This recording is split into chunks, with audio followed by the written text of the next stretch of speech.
대구문화방송에 대한 대구시의 취재 거부가 9개월 넘게 이어지고 있습니다. 법원은 오늘 이런 취재 거부 조치가 부당하다며 취재 방해를 중단하라고 결정했습니다. 취재 거부가 홍준표 시장 주도로 이루어졌으며 언론 자유를 침해한 것으로 판단한 건데요. 홍 시장은 취재에 응할지 말지 결정하는 건 양심의 자유라며 자신은 취재 거부를 계속하겠다고 밝힌 것으로 전해졌습니다. 김은혜 기자입니다. 대구시는 지난해 4월 30일 대구 문화방송 시사 프로그램 시사톡톡이 다룬 방송 내용을 문제 삼았습니다. 대구 경북 신공항을 왜곡 폄훼했다는 겁니다. 홍준표 대구시장은 취재 거부의 자유도 있다고 밝혔고 대구시는 공지를 통해 산하기관에까지 취재 비협조를 지시했습니다. 경찰의 명예훼손 무혐의 판단 불송치 결정에도 계속되는 취재 거부에 대구문화방송은 지난해 12월 법원에 취재 방해 금지 가처분 신청을 냈습니다.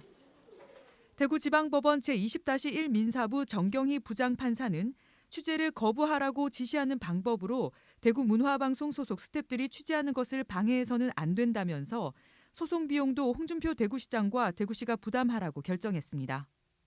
재판부는 홍 시장과 대구시가 취한 조치는 법적 근거가 없음은 물론이고 대구시 공무원 등 취재 상대방이 갖는 의사결정권도 과도하게 제한했다고 봤습니다. 홍 시장이 취재 거부를 지시 명령하지 않았다는 대구시의 주장은 간부회의 발언 내용, SNS 게시글 등에 비춰보면 받아들일 수 없다고 밝혔습니다. 가처분 심리가 진행 중이던 1월 19일 공무원들에게 메일을 보내 취재 거부를 철회했다고 주장하지만 수신인이 명확하지 않고 실효성이 구체적으로 확인된 바 없다고 판단했습니다.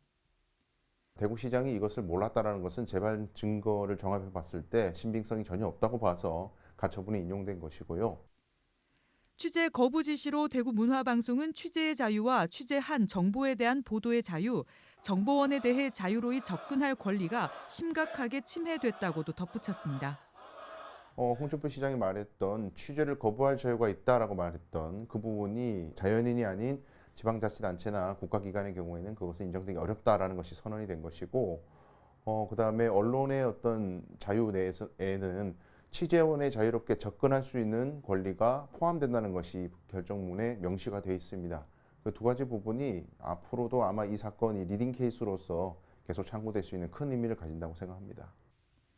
다수의 언론 보도에 따르면 법원의 가처분 인용 결정에 대해 홍 시장은 대구시청 기자실을 찾아 의미 없는 결정이라고 말했습니다.